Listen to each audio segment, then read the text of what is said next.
अपनी औलाद की कसम 50 बच रहे हैं, हमें प्रॉफिट नहीं हो रही है, हम सिर्फ लागत ही लागत ले रहे हैं, हम आपसे कमा नहीं रहे, ये कहकर आप ये नाजायज तरीका है पैसा कमाने का।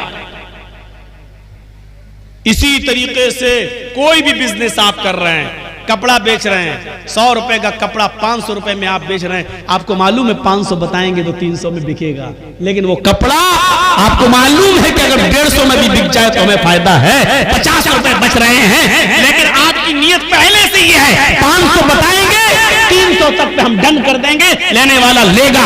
ये भी नाजायज एक किस्म है पैसा कमाने की मेरे भाइयों, इस तरीके से नहीं। काजी शुरैह जिनको हजरत अली ने काजी बनाया था, जज बनाया था, इनको एक घोड़ा खरीदने की जरूरत पड़ी, मार्केट में घोड़ा खरीदने के लिए जाते हैं। और सुनो, अब आपके पास से जो भी आदमी उठे उसको हाथ पकड़ के बिठा दो जमीन, सुनने भी आना चाहेगा, आगे भी बैठेगा, जर्जी साहब की शक्ल भी दिखनी चाहिए और उठ के भी भागेगा। सब शुगर के मरीज हैं क्या? पेशाब ज्यादा आता है क्या? ये देखो, ये देखो, ये देखो, जितना समझाया उतना ही और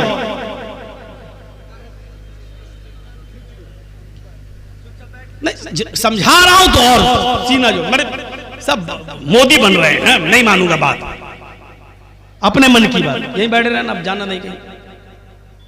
ज्यादा तेज आ रहा है क्या? तो जाओ जाओ जाओ, चलो जल्दी जाओ। इतनी जल्दी कमर में लग गया, अभी तो काम ही नहीं लियो कमर वाला।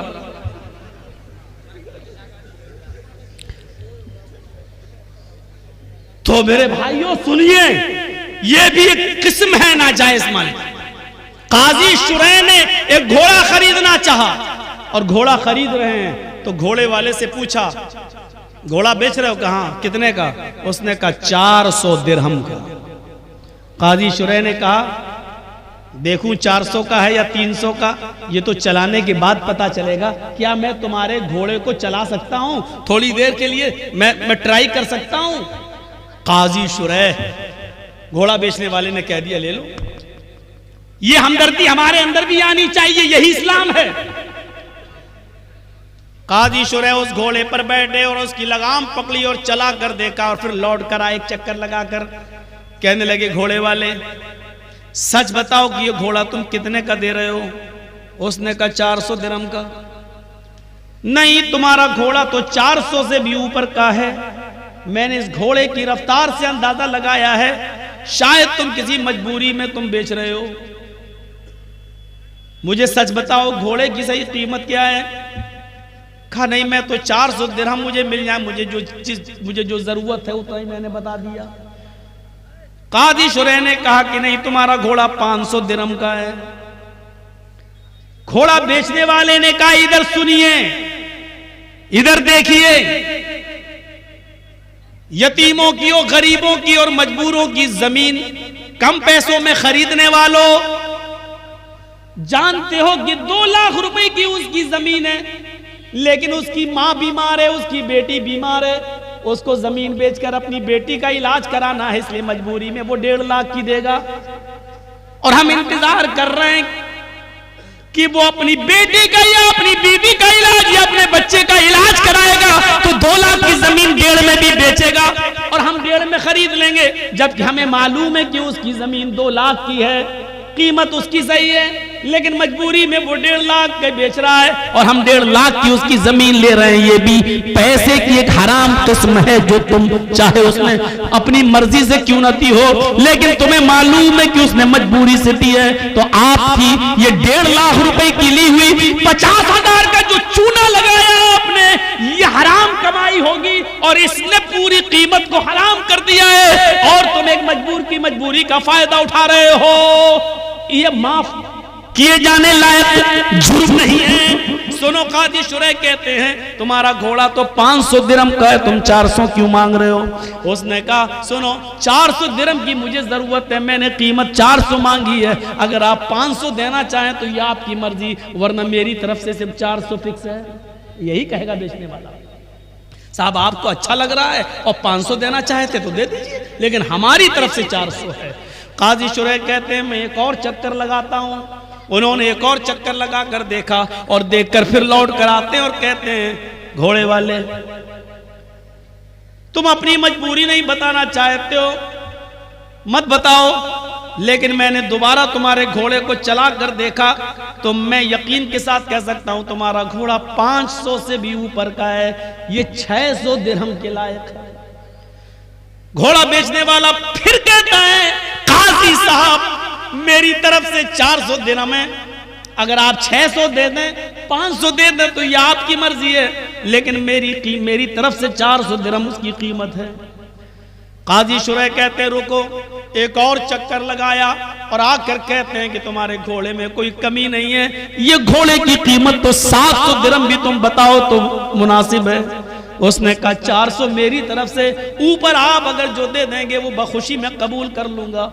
काजी शुरैह एक और चक्कर लगाते हैं और चक्कर लगाने के बाद आते हैं और अपने पॉकेट से 800 दिरहम निकाल कर देते हैं और कहते हैं तुम्हारा घोड़ा 800 के लायक है, ये पकड़िए कीमत। अब तुम किसी मजबूरी में अगर 400 का बेच रहे हो तो ये तुम्हारी मजबूरी हो सकती है, लेकिन मैं तुम्हारी मजबूरी का नाजायज फायदा नहीं उठाऊंगा। मैंने जो मुनासिब समझा और तुम्हारे घोड़े की जो कीमत होती है वो मैंने अपने हिसाब से बिल्कुल जायज दी है, ये 800 दिरहम के लायक तुम्हारा घोड़ा है। काजी शुरैह ने 800 दे दिए, मांगे 400 दे दिए 800, और साथ में क्या कहा, मैं तुम्हारी मजबूरी का फायदा नहीं उठाता हूं, इसलिए मैंने 800 दे दिए हैं, जिस लायक है तुम्हारा घोड़ा। आए बबुला बोना के लोगों, अहमदाबाद वालों, बिहार के लोगों, कभी तुमने किसी मजबूर की मजबूरी को समझते हुए कभी 2 लाख की जमीन को 2.25 लाख भी देने की कोशिश की है? कभी किसी गरीब की 2 लाख की जमीन को 2.5 लाख में भी खरीदा है, ये सोचकर कि चलो वो अपनी बेटी का इलाज करा लेगा, चलो उसकी माँ को कैंसर है वो अपनी माँ का इलाज करा लेगा, हमारी जमीन पड़ी रहेगी, 2 की जगह 2.5 में हम बेच ले रहे हैं, 2-3 साल में उसकी कीमत बढ़ जाएगी, हम तो फिर कमा लेंगे। क्या कभी हमने किसी मजबूर की मजबूरी का फायदा को देखते हुए उसकी 2 लाख की जमीन को 2.5 लाख में लेने की कोशिश की है? नहीं, 2 की जमीन को 1.5 में तो लेने वाले इस महफिल में भी हजारों मिल जाएंगे, सैकड़ों मिल जाएंगे, बहुत मिल जाएंगे, लेकिन 2 लाख की जमीन को 2.5 लाख में लेने वाला एक भी नहीं मिलेगा। अगर उठवाया जाए तो एक भी नहीं मिलेगा। मेरे भाइयों, इस्लाम ये कहता है किसी की मजबूरी का नाजायज फायदा न उठाओ। ये एक मुसलमान का दूसरे मुसलमान के साथ यह हमदर्दी होनी चाहिए। चोरी, डकैती, ये सारी चीजें हराम माल की किस्म है। इसी तरीके से किसी मुसलमान को सूद पर रुपया देना, साहब तुम्हें मजबूरी है, हाँ 1 लाख रुपए दे दो, मेरी बेटी की शादी है, हम 1 साल में लौटा देंगे। 1 साल में लौटाओगे तो 1,25,000 दूंगा। का ठीक है दूंगा। 1,10,000 दो, ठीक है दूंगा।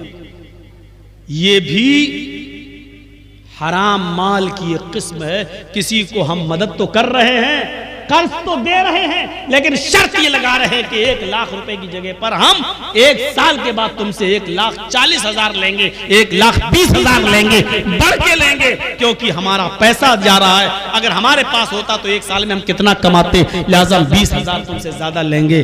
और आपकी मजबूरी है, आपने ले लिया और उसने 1 लाख की जगह 1,20,000 तय कर दिया।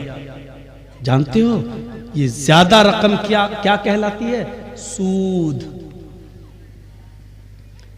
या अय्युहल्लज़ीना आमनू ला ताकुलुर रिबा ज़हाफ़म मुज़ाफ़तन, ऐ मुसलमानों तुम सूद ब्याज को दुगना और चौगुना करके मत खाओ। सुनिए, जिसने 1 लाख रुपया दिया, बदले में 5 महीने 6 महीने के बाद 1 साल के बाद 1,10,000 1,20,000 लिया, उसने कितना बड़ा जुर्म किया है। इस्लाम की नजरिए से देखना चाहते हो तो सुनो, अल्लाह के नबी फरमाते हैं अर्रिबा सबऊन हुबन, अर्रिबा सबऊन हुबन व ऐसरुहा अन यनकिहर रजुलु उम्महु। 1 लाख देकर 1,10,000 लेने वालों सुनो, 1 लाख देकर 1,20,000 लेने वालों सुनो, अपने मुसलमान भाई का नाजायज फायदा उठाने वालों सुनो। अल्लाह के नबी फरमाते हैं, मोहम्मद रसूलुल्लाह फरमाते हैं, जिसने 1 देकर 1,20,000 लिया, 1 देकर 1,10,000 लिया, ये सूद है। और सूद के 70 दर्जे हैं, सबऊना हुबन, सूद के 70 दर्जे हैं। ये 70 दर्जों में जो तुमने 1/10 लिया है, कितना बड़ा जुर्म किया है, उसका सबसे हल्का जुर्म क्या है, सबसे हल्का दर्जा क्या है? आई सरूहा आयन की हर रजुल उम्महू, एक आदमी अपनी मां के साथ निकाह कर रहा है। एक मर्द, एक नौजवान अपनी मां के साथ निकाह कर ले, निकाह हो जाएगा। हदीस में निकाह का लफ्ज है अयन के हर रजुल उम्महू, मर्द अपनी मां के साथ निकाह कर रहा है। कहने का मकसद क्या बता दूं, जरा सुनो सूद खाने वालों, सुनो निकाह का लफ्ज क्यों कहा है। अल्लाह के रसूल ने कहा जैसे कोई मर्द अपनी मां के साथ निकाह कर रहे, निकाह होगा ही नहीं। माँ कितनी खूबसूरत हो, बेटा माँ के साथ निकाह पढ़ रहा है, मौलाना जर्जी साहब निकाह पढ़ा रहे हैं, अल्हम्दुलिल्लाह नहमदुहु व नस्तईनुहु व नस्तगफिरुहु या अय्युहल्लज़ीना आमनू तक़ुल्लाह हक़्क़ तुक़ातिही व ला तमूतुन्ना इल्ला व अंतुम मुस्लिमून या अय्युहन्नासु तक़ू रब्बकुमुल्लज़ी ख़लक़कुम मिन नफ़्सिन वाहिदा व ख़लक़ मिनहा ज़ौजहा व बत्थ मिनहुमा रिजालन कसीरन व निसा वत्तक़ुल्लाहल्लज़ी तसाअलून बिही वल अरहाम इन्नल्लाह काना अलैकुम रक़ीबा या अय्युहल्लज़ीना आमनू तक़ुल्लाह व क़ूलू क़ौलन सदीदा युस्लिह लकुम अअमालकुम व यग़फिर लकुम ज़ुनूबकुम व मन युति'िल्लाह व रसूलहु फ़क़द फ़ाज़ फ़ौज़न अज़ीमा। ये निकाह में ये 3 आयतें पढ़ी जाती हैं 3 जगह से, हमने पढ़ दी और निकाह कर भी दिया मां के साथ। लेकिन इन कुरान की आयतों के पढ़ने के बावजूद मां बेटे पर हलाल नहीं होगी, यानी निकाह नहीं होगा। पूरा कुरान पढ़ दिया, उसके बाद निकाह पढ़ा दिया, फिर भी निकाह नहीं होगा। जिस तरीके से अल्लाह के नबी के बताने का मकसद क्या है, जिस तरीके से पूरा कुरान पढ़कर, बल्कि हजारों बार कुरान पढ़कर, लाखों मर्तबा कुरान पढ़कर भी अगर तुम निकाह करना चाहो मां के साथ, तब भी मां हलाल नहीं होगी। उसी तरीके से जितना मुश्किल एक लड़के के लिए उसकी मां का हलाल होना मुमकिन नहीं है, उसी तरीके से किसी मुसलमान के लिए, किसी मुसलमान की मजबूरी का फायदा उठाकर उससे 10,000 रुपए ज्यादा लेकर सूद खाना भी हलाल नहीं है। जिस तरह मां हलाल नहीं हो सकती है, उसी तरीके से सूद भी हलाल नहीं हो सकता है, चाहे उस सूद पर 10 लाख मर्तबा कुरान क्यों ना पढ़ लिया जाए। और दूसरा मकसद क्या है अल्लाह के रसूल के ये बताने का, सुनो, बहुत सुन चुके हो वेदों के मंत्र। आज हमारी तकरीर और तकरीरों से हटकर है, आज हमारा प्रोग्राम और प्रोग्रामों से बिल्कुल हटकर है। आज हमारा टारगेट सिर्फ आप हैं, हम हैं, हमारा समाज है, हमारा मुआशरा है। क्या हुआ भैया, आपके भी कमर में दर्द हो रहा है?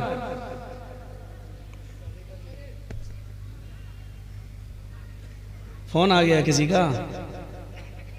रात में 2 बजे किसका फोन आ सकता है? आप हंस रहे हैं।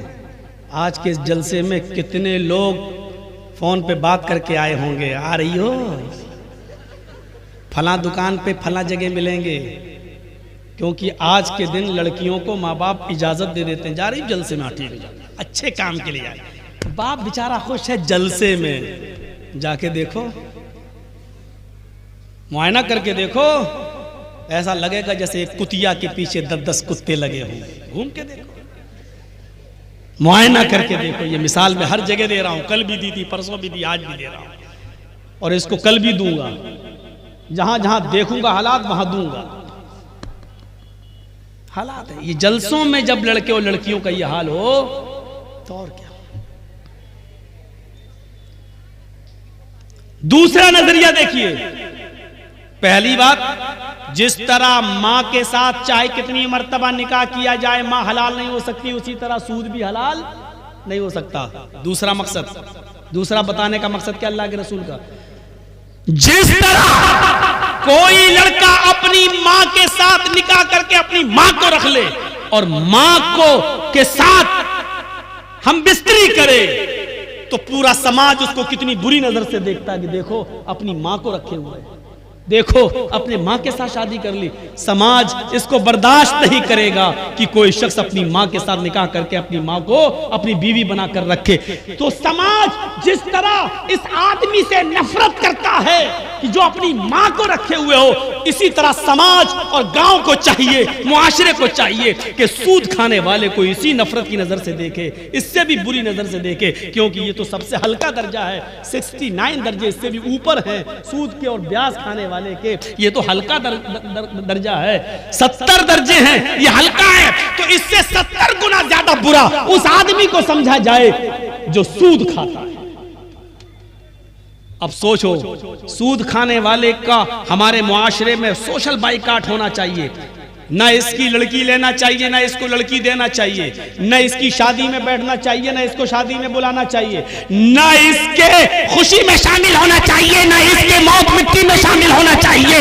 इसका सोशल बाइकाट होना चाहिए। इसका बाइकाट नहीं हो रहा है, इसको आज रोजगार समझा जा रहा है, ये तो रोजी रोटी कमाने का जरिया है, वो कर रहा है वो धंधा। अभी इस गांव का कोई लड़का किसी लड़की को लेके भाग जाए, 2 दिन बाद पंचायत बैठ जाएगी समाज की, कैसे भागा, उस लड़की की जिंदगी बर्बाद हो गई है, चलो या तो 2 लाख जुर्माना दो या उस लड़की के साथ निकाह करो। अभी पंचायत बैठ जाएगी, सजा मुतय्यन कर दी जाएगी उसकी, या तो शादी करो उस लड़की के साथ क्योंकि तू लेके भागा है, या फिर तू 2 लाख रुपए जुर्माना दे क्योंकि लड़की की जिंदगी बर्बाद हो गई। अब उससे कौन शादी करेगा? ये पंचायत फैसला करेगी, ये गांव का समाज फैसला करेगा।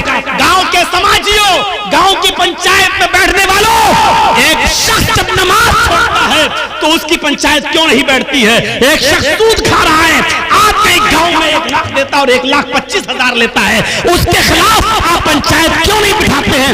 एक्शन क्यों नहीं लेते हैं? ये आदमी तो इतना बुरा है, सूद खाने वाला, इतना बुरा तो वो शख्स भी नहीं है जो अपनी मां के साथ जिना कर रहा है। जब उससे भी गंदा सूद खाने वाला है तो आप ऐसे आदमी को समाज में बर्दाश्त कैसे कर रहे हैं और आपके समाज में यह आदमी रह कैसे रहा है? मत कहो मौलाना गांव का मुखिया ही ऐसा है। अरे हो, मुखिया हो, सरपंच हो, एमएलए हो, एमपी हो, मौलवी जर्जीस के जूते की बूट के नीचे नहीं समझता कुरान और हदीस के आगे कोई अहमियत नहीं है। जर्जीस भी सूद खाएगा तो उसकी हदीस उसके ऊपर भी लागू होगी। कुरान और हदीस किसी को नहीं छोड़ता। साहब मुअज़्ज़ज़ आदमी है, ऐसा मत बोलिए। मैं किसी का नाम थोड़ी ले रहा हूं, मैं किसी का नाम नहीं ले रहा हूं, जो भी इसमें इन्वॉल्व है बुरा है।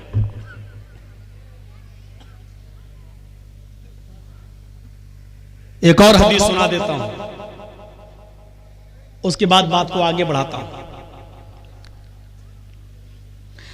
दिरहमु रिबा याकुलुहु अर्रजुलु व हुवा यअलम अशद्दु मिन सित्ततिन व सलासीन ज़नियतन। रवाहु तबरानी। यह हदीस इमाम तबरानी लाए हैं। इस हदीस को अल्लामा अलबानी ने सही करार दिया, अपनी सिलसिलतुल अहदीस सहिया के अंदर इस हदीस को सही करार दिया। सुनिए इस हदीस का तर्जुमा। अय है सुन लो, माथा पटको और सूद खाने वाले अपनी औकात देखें, कितना गिरा दिया है उनको अल्लाह के नबी ने। 25,000 तो बहुत हो गया, 1 लाख देकर 1,25,000 लेना, 1 लाख देकर 1,10,000 लेना, ये तो बहुत हो गया। या दिरहमु रिबा, भैया आगे वाले बोले नहीं, बात ना करें, आप जा सकते हैं, आपको इजाजत दे रहा हूं मैं, लेकिन गुफ्तगू नहीं। सुनिए, मैंने पहले ही कह दिया, आज की तकरीर और तकरीरों से हटकर है, समाज के अंदर ये चीज आनी चाहिए। दिरहमु रिबा, 1 दिरहम खाना, दिरहमु रिबा, सूद का, ब्याज का 1 दिरहम, 1 रुपया मान लो, सऊदीया में दिरहम इस वक्त जो दुबई का दिरहम है वो 18-20 रुपए में चल रहा है। यही बहरीन के दिरहम का हाल है। सऊदी में तो रियाल चलता है, दिरहम तो है नहीं। तो जहां दिरहम चल रहा है 20 रुपए से ज्यादा कीमत नहीं, चलो 20 रुपए मान लो। दिरहम रिबा, एक दिरहम जिसने खाया वह हुआ यालम, और वो जानता है कि ये सूद है। यानी 100 रुपए दिए और 1 महीने के बाद कहा नहीं अब 120 दो, तो 1 दिरहम हो गया। 20 रुपए का 1 दिरहम मान लो। इसका यह मतलब नहीं कि 20 से नीचे वाला जायज है, 1 रुपया ही सूद का क्यों ना हो वो भी हराम है। और सुनिए, जिसने 1 दिरहम खाया जानता है कि ये सूद का है, खा लिया, जुर्म कितना बड़ा है मालूम है? अशद्दु मिन सित्तति व सलासीन ज़नियतन, सित्ता 6, सलासीन 30, 6 और 30 जोड़िए, 6 + 6 + 30 कितना हुआ? 36 ज़नियतन, जिना। गोया कि उसने 36 मर्तबा जिना किया। 1 रुपया जिसने सूद का खाया जानते हुए कि ये सूद है, ये 1 दिरहम 36 मर्तबा जिना से भी ज्यादा सख्त है। 36 मर्तबा जिना करना आसान है, लेकिन सूद का 1 दिरहम 36 मर्तबा जिना करने से भी संगीन जुर्म है।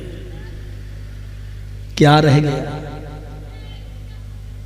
समाज में कोई लड़का किसी लड़की के साथ एक बार जिना कर ले और पकड़ा जाए तो समाज में नाक कट जाती है, वो लड़की बैठी रहती है, कहीं उसका निकाह नहीं होता है, अरे वो फलां के साथ, अरे गलत काम हो चुका है। सोचो 36 मर्तबा, और इसको भी कहा कि यह आसान है। सूद का 1 रुपया 36 मर्तबा भी जिना से ज्यादा सख्त है। क्या गुजर रही होगी आज की मेरी तकरीर उन लोगों के ऊपर जो सूद खाते हैं। अल्लाह की कसम, एक एक लफ्ज उनके ऊपर हथौड़ा बन के बरस रहा।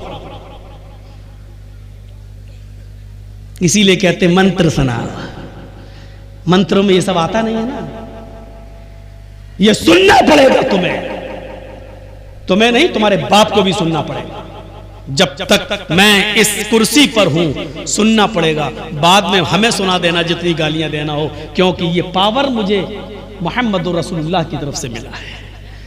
जब तक मैं इस कुर्सी पे हूं सुनना पड़ेगा। ये है सूद और ब्याज की हैसियत, हकीकत नहीं। अब आपका एक सवाल होगा कि मौलाना साहब, बैंकों में हम जो पैसा रखते हैं, अब सोचिए, एक और मसला हल कर दूं।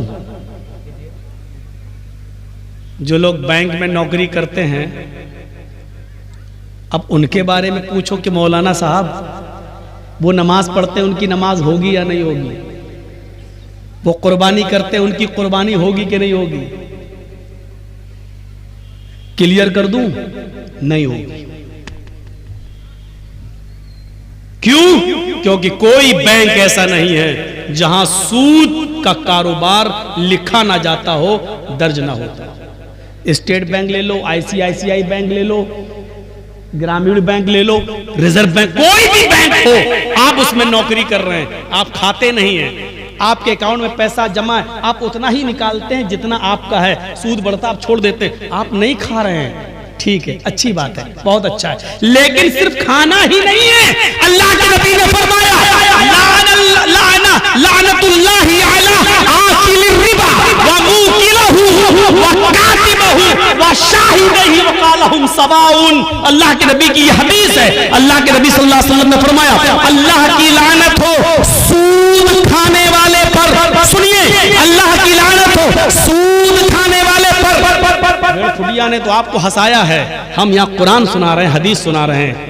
बेचारा रास्ते में हमसे कह रहा था, मौलाना साहब हमको इतना कुरान हदीस नहीं आती है, हम तो भीख मांगा करते थे, 2 रुपए 4 रुपए कोई देते। अल्लाह ने जिसके पास जैसा इल्म है उसने बताया। मेरे भाइयों, यहाँ कुरान है और हदीस है, एक तरफ आयत है, एक तरफ हदीस है। सुनो, लानल्लाहु अला आकिलिर रिबा, अल्लाह के नबी फरमाते हैं, अल्लाह की लानत हो सूद खाने वाले पर, व मुकिलहु सूद खिलाने वाले पर, सूद खाने वाले पर, सूद खिलाने वाले पर, व कातिबहु सूद लिखने वाले के ऊपर। जर्जी साहब सूद खाते नहीं है, किसी को 1 लाख दे के 1 10 भी नहीं ले रहे हैं। बैंक में मेरा भी पैसा 1 लाख जमा है, 1 साल के बाद निकाल रहे हैं तो 1 ही लाख निकाल रहे हैं, जो बढ़ गया ब्याज तो हम नहीं ले रहे हैं। नहीं साहब, ब्याज हम नहीं खाएंगे, लेकिन हम बैंक में नौकरी कर रहे हैं। आपका 1 लाख का 1,03,000 हो गया, हम लिख तो रहे हैं, हम चढ़ा तो रहे हैं 1,03,000, आपका बढ़ गया, लिख तो रहे हैं हम 1,03,000। ये लिखने पर भी लानत। और क्या कहा, वह शाहिदई, गवाही देने वाला, सूद लेने वाले की भी गवाही, सूद देने वाले। हाँ मेरे सामने इसने दिया था, हाँ मेरे सामने इसने लिया था, इन दोनों गवाहों पर भी लानत। और क्या कहा अल्लाह के रसूल ने, वक़ालहुम सवाउन, ये सब बराबर है, खाओ या ना खाओ, लिख रहे हो खाने वाले के बराबर, उस पर भी लानत। अब ये बताइए कि आप बैंक से अपना ही 1 लाख रुपए निकाल के लाए हो, 10,000 का बकरा लेके कुर्बानी कर रहे हो, लेकिन सूदी कारोबार लिखते तो हो, काम है, एंट्री तो करते हो, आपकी कुर्बानी कहां से जाए? आप नहीं खा रहे, लिखते हैं, खाने वाले के बराबर हैं। कभी झगड़ा हो गया, आपने कहा नहीं साहब इनका 1 लाख रुपए जमा था और इंटरेस्ट बढ़ते हुए आज 1,05,000 हो गया, आप गवाही दे रहे हैं, आपने गवाही दी, खाया नहीं है लेकिन गवाही दी, आप बराबर हो गए खाने वाले। सूद का मामला देख रहे हैं कितना पेचीदा है, सूद का मंजर देख रहे हैं आप, ये भी एक नाजायज तरीका है माल खाने का। या अय्युहल्लज़ीना आमनू ला ताकुलू अम्वालकुम बैनकुम बिल बातिल, है ईमान वालों तुम एक दूसरे के माल को नाजायज तरीके से, बातिल तरीके से मत खाओ। मदद करना सीखो, ताउन करना सीखो। अल्लाह की कसम, अल्लाह के रसूल सल्लल्लाहु अलैहि वसल्लम फरमाते हैं कि अगर तुम अल्लाह पर वैसे भरोसा कर लो जैसे करना चाहिए, तो अल्लाह तुम्हें ऐसे ही रिज्क देगा खाने के लिए, जैसे चिड़िया भूखे पेट घोंसलों से निकलती हैं और शाम को जब आती हैं तो पेट भरा हुआ होता है। अच्छा, हम और आप कितनी रोटी खा सकते हैं? 2, बड़ी है 3, 4, छोटी छोटी हम लोगों के यहाँ बड़ी बनती है, आपके यहाँ छोटी बनती है, बड़ी भी बनती है आप लोगों के यहाँ, मैं जानता हूं। कलाई की रोटी तो बहुत ही बड़ी बनती है। अब सुनिए मेरे भाइयों, यहां आपको बोलने की जरूरत नहीं है, वो जब उसकी तकरीर चल रही थी तो आप बोले, हंसे, सब कुछ हुआ, लेकिन यहां सुनिए आप कितनी खा लेंगे। एक मछली होती है, व्हेल मछली, सुना है नाम? व्हेल मछली जानते हो? वो समंदर में जब घूमती है, समंदर में रहती है, वो एक दिन में कितना खाती है? मुंह फाड़ा सारी मछलियों को खा गई, जो मुंह में आ रहा है। एक दिन में 40 टन, 1 किलो नहीं, 2 किलो नहीं, 3 किलो नहीं, 40 टन खाती है। 100 किलो का 1 कुंटल, 100 कुंटल का 1 टन, देख रहे हैं ना? 100 किलो का 1 कुंटल और 100 कुंटल का 1 टन, कितना खाती है? 40 टन। कितने दिन में? 1 दिन में। मेरा रब वो है जो व्हेल मछली को भी समंदर की तारीकी में, अंधेरे में 40 टन उसको खाना खिलाता है, 40 टन उसके पेट में पहुंचाता है, उस मछली को भी भूखा नहीं सोने देता है। आए 2 रोटी, 3 रोटी, 5 रोटी के लिए सूद खाने वालों, चोरी करने वालों, डकैती डालने वालों, तुम्हें अपने रब के ऊपर भरोसा क्यों नहीं है? मेरा रब तो 40 टन, 100 टन का 100 किलो का, 100 कुंटल का 1 टन, 40 टन मछली को व्हेल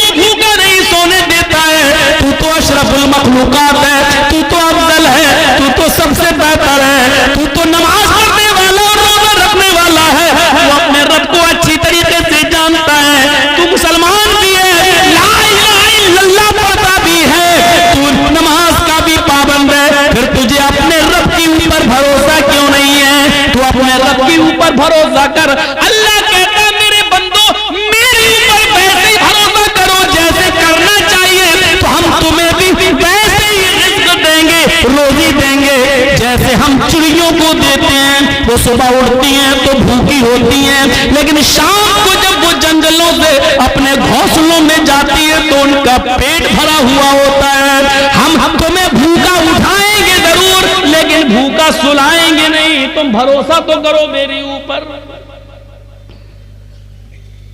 हम तो मुसलमान हैं, हमें क्यों नहीं देगा?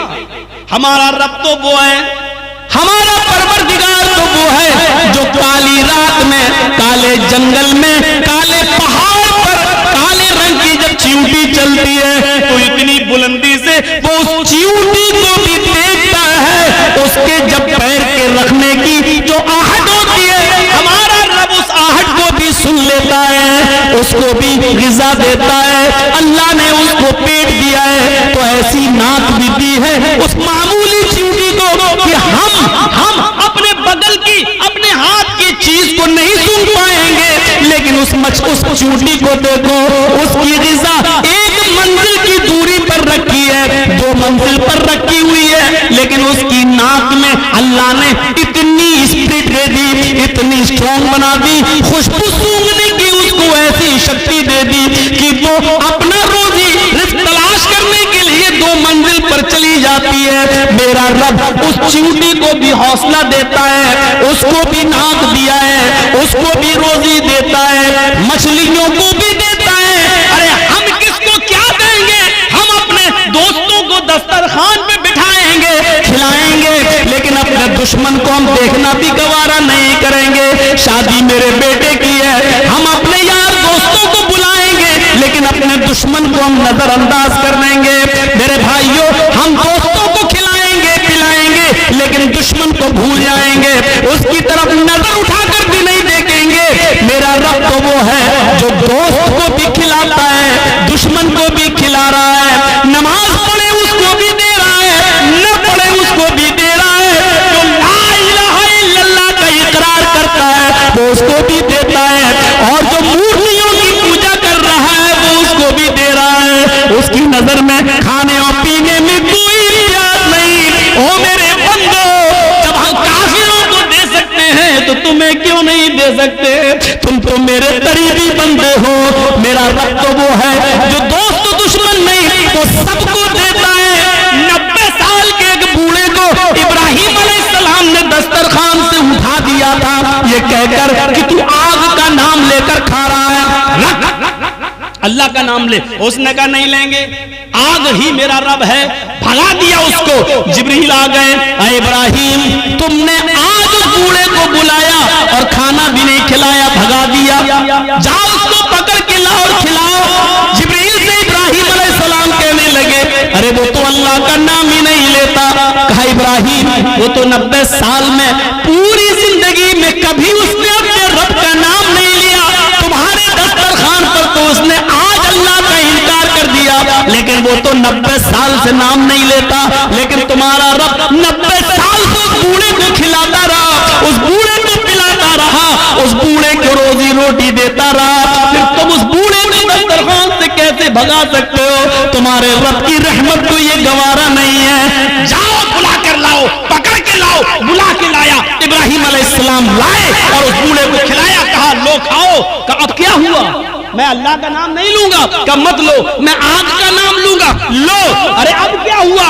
अचानक कैसे बदल गए? फरमाया मेरे रब की रहमत को गवारा नहीं हुआ कि कोई भूखा दस्तरखान से उठ जाए। मेरे रब ने कहा वो तो 90 साल से मेरा नाम नहीं ले रहा है, फिर भी हमने उसको खिलाया पिलाया है, फिर तुम कैसे उठा सकते हो? जब अल्लाह को एतराज नहीं तो तुम्हें कैसी ऑब्जेक्शन, तुम्हें कैसा एतराज?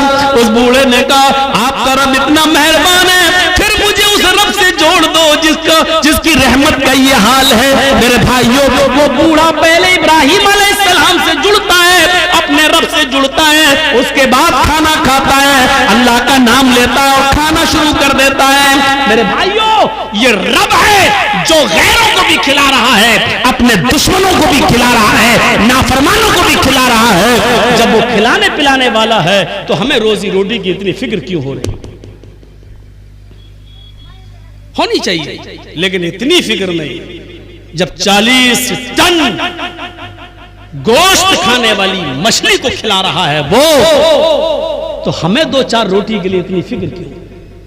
इतना उतार चढ़ाव है, क्या होगा, कल कहां से खाना आएगा, 1 महीने बाद हम रिटायर हो जाएंगे सरकारी नौकरी से, फिर हमारे बच्चों को कौन देखेगा, हमारी 4 बेटियां हैं, हमारी बेटियों की शादी कैसे होगी, इनके लिए जहेज का इंतजाम।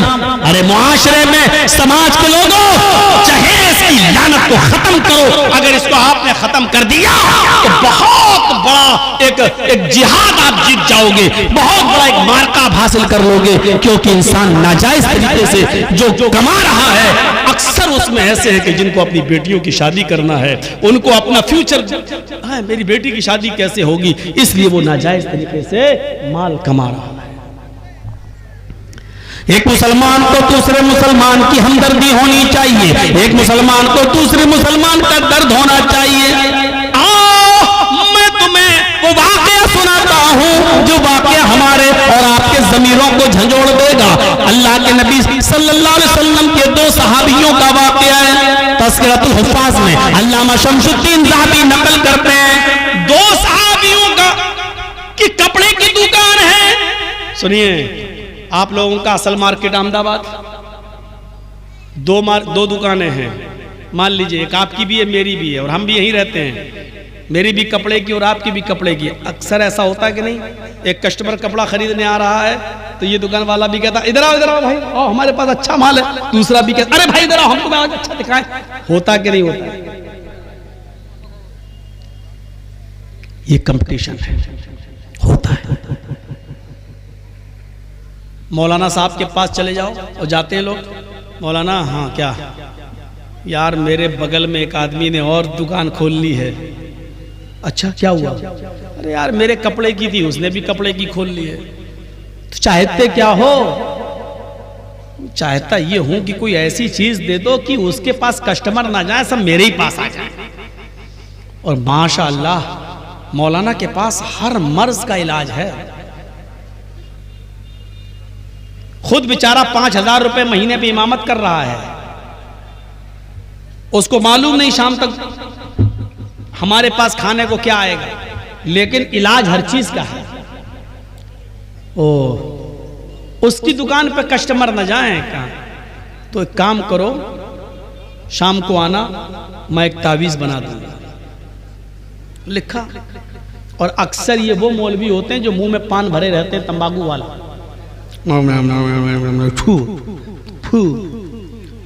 अपना लिख देंगे, तावीज बना देंगे, फूक फाक कर देंगे, कपड़े में लपेट लो। क्या हुआ? रात के अंधेरे में जब सब सो जाएं तो इस तावीज को उसकी दुकान के सामने थोड़ा सा गड्ढा खोद कर गाड़ देंगे। क्या होगा? जो भी कस्टमर उसकी दुकान पर जाएगा उसका दिल ही नहीं लगेगा, लौट के तुम्हारे पास आएगा ही आएगा। उसकी दुकान बंद हो जाएगी, तेरी चलेगी। एक छोटा सा सवाल आपसे, क्या अल्लाह के रसूल इसलिए आए थे कि एक की दुकान बंद कर दी जाए और एक की दुकान चलने दी जाए? ईमानदारी के साथ बताओ, दिल पर हाथ रख के बताओ, क्या अल्लाह के रसूल इसलिए आए थे? क्या ऐसी कोई दुआ बताई होगी कि एक की दुकान बंद हो जाए और एक की चले? नहीं। नबी से कम ये तवक्को आप मत रखिए। हाँ, तवक्को रखना है तो ये रखिए कि अल्लाह के रसूल ने ऐसी दुआ जरूर बताई होगी कि आपकी भी दुकान चले और आपकी भी चले, आपके भी घर में चूल्हा जले, इसके भी घर में चूल्हा जले। ऐसी दुआ की उम्मीद तो है, लेकिन ऐसी दुआ की उम्मीद नहीं है जो मौलवी ने दे दिया, उसकी दुकान के सामने गाड़ देना, उसके कस्टमर टूट कर तेरे पास आ जाए। 2 सहाबियों की दुकान है एक बाजार में। एक कस्टमर आता है और एक सहाबी की दुकान पर बैठ जाता है। वहां आवाजें देने का रवाज नहीं था। भाई कस्टमर है, किस्मत है, चाहे तो इसकी दुकान पर आ जाए, चाहे मेरी दुकान पर आ जाए। आवाज नहीं दी जाती थी। अच्छा, हो सकता है थोड़ा सा भूल हो गई होगी, 1 टन 10 कुंटल को बोलते हैं। चलिए, अब भाई हम लोग अंग्रेजी स्कूल में तो पढ़े नहीं हैं, मैथमेटिक्स इतनी हमारी मजबूत नहीं है।